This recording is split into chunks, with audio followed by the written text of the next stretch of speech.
Hi guys, good morning! So bakit ko nga po ba nire-recommenda itong Casobe dito sa Calatagan, Batangas na napakagandang puntahan talaga? Oh my God! Sa accommodation pa lang nila guys, marami na po kayong choices kung gusto nyo pong pang couples o gusto nyo po pang tropa or gusto nyo po pang family. Ayan po, mamili na po kayo dyan sa kanilang website in affordable price per day. At dito po sa loob ng compound nila, hindi po kayo mabuboring, especially po kung kasama nyo po ang inyong mga anak dahil meron na po silang playground. At wow, sobrang laki na kanilang swimming pool at sobra po talaga ako nag-enjoy dito sa napakataas nilang slide o saan ka pa. Pwede ka po mag-bike dyan sa hapon. Kung gusto nyo pong kumain ng mga Pinoy food, meron po silang restaurant dyan. At kung sawa na po kayo, meron din po silang western food na nakahanda para sa inyo. Gusto nyo nga mag-chill-chillan lang sa buong paligid ng compound na ito, pwede rin po kayong kumain dyan sa mga nakikita nyo.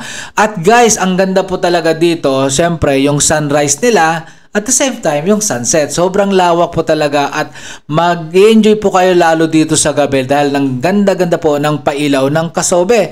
At meron din po rin sila mga package store na kung gusto nyong i-avail, ayan po nakita nyo yung bangka na yan, 3,000 pesos po yan for 2.5 hours. So kung marami po kayo, well, pwede na po kayo maghati-hati dyan. Siyempre, hindi kayo mabibigitan. At doon po sa pupuntahan yung Malaboracay, hindi po kasali dyan yung sa package store. So ibang bayad po yun doon.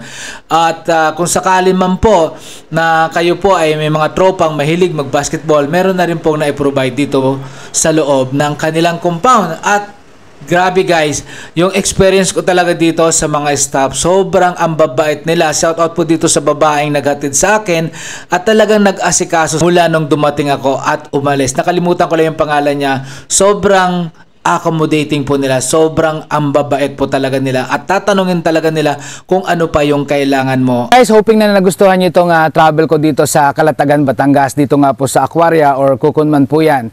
So ano pang hinihintay nyo guys, kung meron po kayong alkansya na naipon dyan, gastusin nyo na po yan, wasakan nyo na po yan para po kayo mapag-travel.